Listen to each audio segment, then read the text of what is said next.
Olá, galerinha! Hoje é quarta-feira, hoje é dia de resolução de questões de história, ciências humanas e suas tecnologias. Hoje eu trouxe para vocês duas questões do vestibular da UERJ 2016, questões essas que vão falar sobre o século XVI. Vamos lá? Beleza! Bom, e a gente já começa com essa questão 1 da UERJ, que não é uma questão muito comum, gente. Tem que ficar atento a isso, né? Como eu falei para vocês em alguns vídeos, que eu sempre, sobretudo os vídeos, as lives que eu faço aqui para vocês de história, normalmente a UERJ ela começa no século XVI, né? Só que a gente tem que lembrar que a descoberta da América ela é de 1492, né? Então, sobretudo pelo fato da gente ter tido contato aqui, né, dos povos, né, um contato em forma de colonização dos povos ibéricos, sobretudo Portugal e Espanha, né, sobre os povos da América, né? Então, por vezes, é bom vocês fazerem sempre uma revisão das civilizações que viviam aqui na América, né? Como eu falei para vocês na live de segunda-feira, da última segunda. Então, é bom vocês saberem como que viviam os indígenas, como que viviam os astecas, os incas, os maias, né? Os astecas e os incas, sobretudo, que são povos que estiveram, né, em contato direto, né, em um contato que gerou a colonização sobre os próprios astecas, tá? Então vamos à questão. Essa questão 1 da UERJ de 2016 mostra um mapa da cidade de Tenochtitlan, tá? Esse nome é meio diferente mesmo, né? Cidade asteca de Tenochtitlan. Eu nunca sei se a gente está fazendo a pronúncia correta, né? Mas quando eu ouço assim, alguns vídeos, né, de história, é assim que se pronuncia, tá?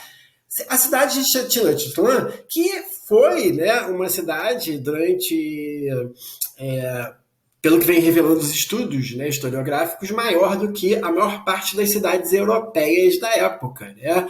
Então era maior, por exemplo, que Madrid, era maior do que Lisboa, né? Isso demonstrando o tamanho, né, e a potência dessa civilização, tá? Então diz assim, diminuir um pouquinho a câmera, vou ficar aqui em cima, e depois de bem olhado e considerado tudo o que havíamos visto, tornamos a ver a grande praça e a multidão de gente, uns comprando e outros vendendo, que somente o rumor e o zumbido das vozes e palavras ressoavam mais de uma légua.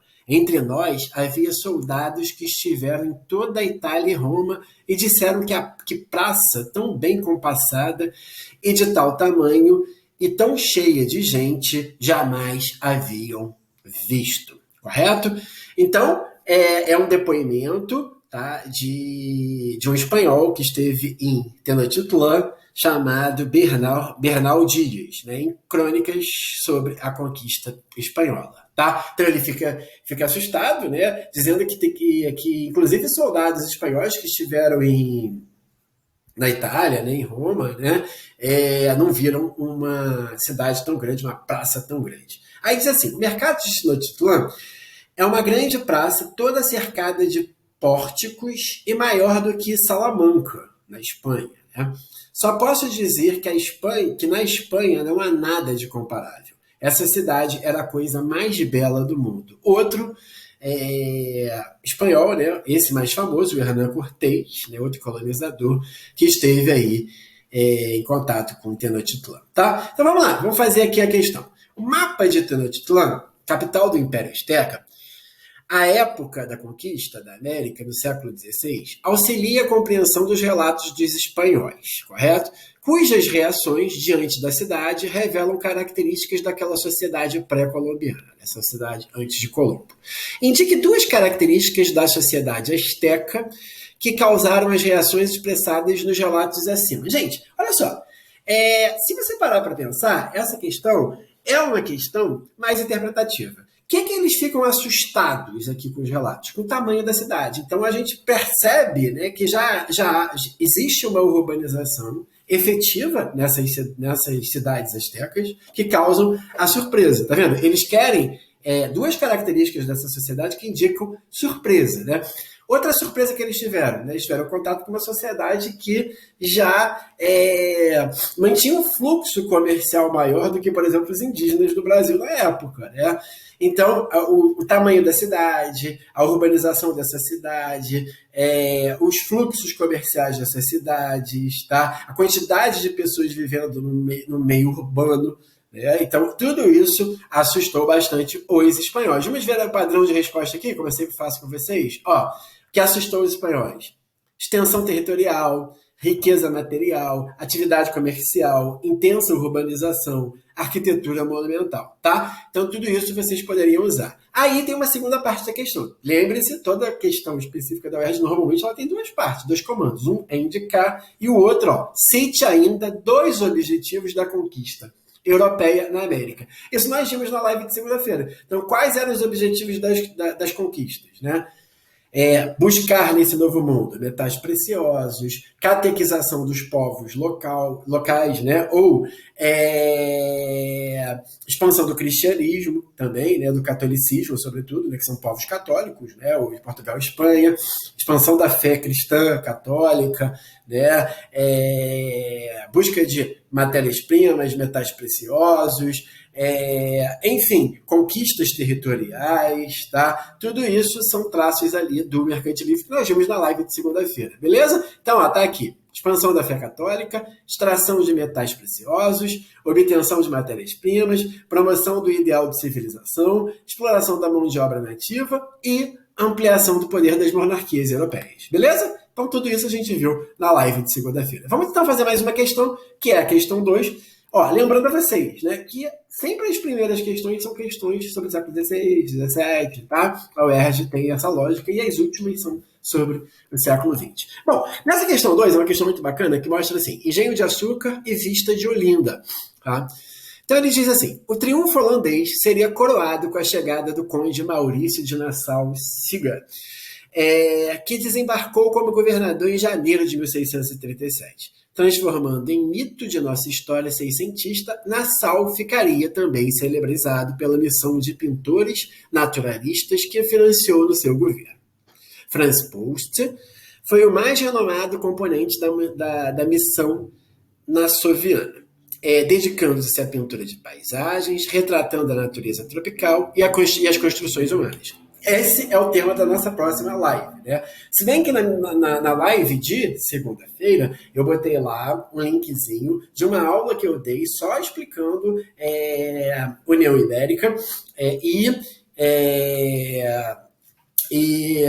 a União Ibérica e a colonização dos holandeses, né, do Nordeste brasileiro e, sobretudo, desse projeto aí de trazer pintores que vão catalogar as riquezas do Brasil, tá? Então vamos lá. A presença holandesa no Brasil, entre 1640 e 1654, interferiu nos rumos da colonização portuguesa nas terras americanas. Até porque, já expliquei para vocês na última live também, que o Nordeste brasileiro é a parte mais rica do Brasil. E quando os holandeses tomam o Nordeste brasileiro, não é à toa, né? Então, o governo de Nassau, de 1637 a 1644, tornou-se uma referência, estimulando a produção de registros como as pinturas de Franz Post.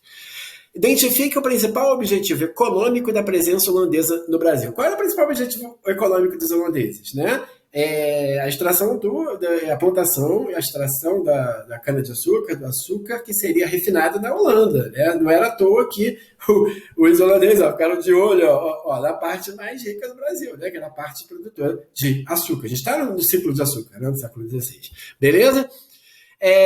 Em seguida, apresente 2 realizações do governo de Nassau que tenham contribuído para a sua notoriedade histórica. Primeiro, já falei para vocês, né? Durante muitos séculos, durante 2 séculos, mais ou menos 2 séculos e meio, as únicas imagens que nós tínhamos da América, gente, lá de cima do Alasca até a Patagônia, são as pinturas de Franz Post, né? Então, você tem toda uma contribuição que você poderia citar aí, artística, né? E também no sentido de catalogar tudo isso, tudo que tem na América, né? O que existe na América, tá? Beleza? Tá aí tudo bem? Tá? Outra contribuição, gente, Maurício Nassau foi reconhecido, né, pelo projeto, ele tinha um projeto arquitetônico fantástico. Recife, né, foi, durante essa época, no século XVII, a maior cidade das Américas, tá? Ficando à frente, inclusive, de Nova York. Era maior em tamanho, era uma cidade totalmente urbanizada, canalizada, você tinha canais, você tinha aquedutos, você tinha, né, água, né, você tinha um sistema sanitário em Recife, tá?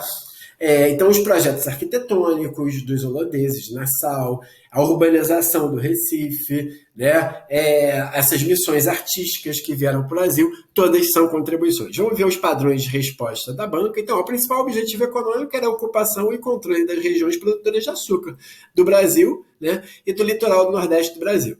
Duas realizações, incentiva a presença de pintores, como eu falei para vocês.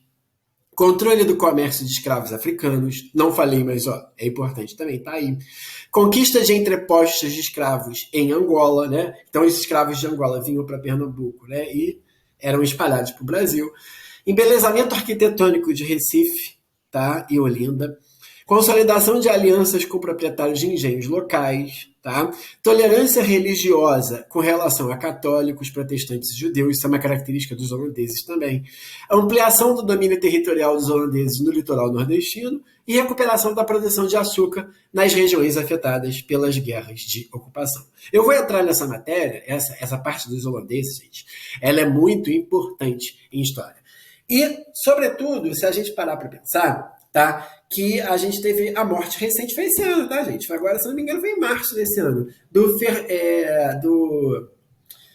Fernand Brennan, que é um grande, né, escultor, um grande artista lá de Pernambuco. E o Fernand Brennan, né, Francisco Brennan é o nome dele.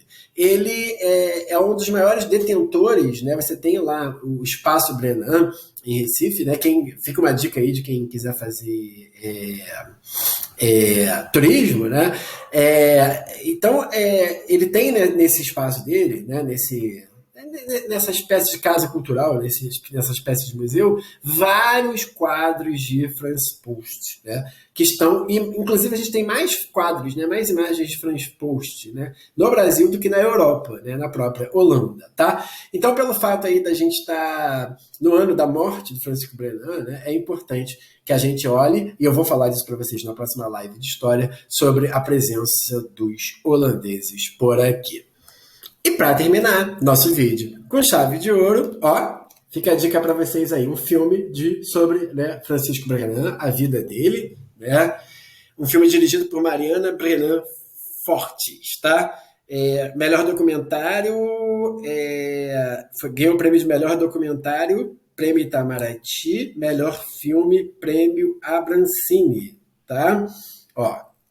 Fica a dica aí para vocês. Grande abraço, professor André, e amanhã tem vídeo aqui com questões de língua portuguesa e literatura específica. Beijo, gente. Divulguem o canal, divulguem os vídeos. É importante que o conhecimento se propague. Valeu, galerinha!